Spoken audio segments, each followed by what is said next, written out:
Бүгін бізде ерекше күн. Бүгін біз қонақ шақырғалы отырмыз. Қазақ халқы ежелден қонақжай халықпыз. Қазір қонақтар келгенде балалар, орнымыздан тұрып, амандасамыз, төрге шығыңыздар деп айтамыз.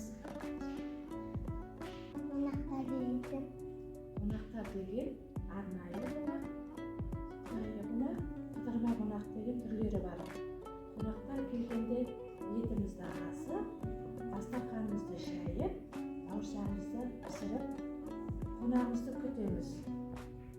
Шақырған қонақтарымыз да келіп қалған екен, қарсы алайық. Сәлеметсіздер ме балалар? Балалар үй іші аман ба бәрі? Аман, қош келдіңіз. Жандарым аман мısın? Ой, балалар, төрлетіңіз, төрге шығыңыздар. Жандарым аман ба? Ай, шүкір, болар. Аман есен жеттің бе? Аман есен жетіп жатырмыз. Жақсы, бәрі жақсы, аман шығып. Алған дастархан аттан ауыз тиіңіз. Ой, рахмет. Немерелерінің өнерін тамашалайық. Қонақ күту үйіне қуанышқа бөленіп, дастарханы саямын, оны қаша аламын.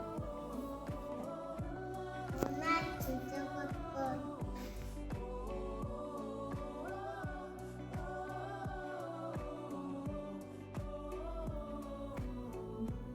Ал балаларым аш жегізсе ата беріңіз. Ал Құдайым оңдасын, әулиелер қолдасын, елімізге сау болып, еш жаманшылық болмасын.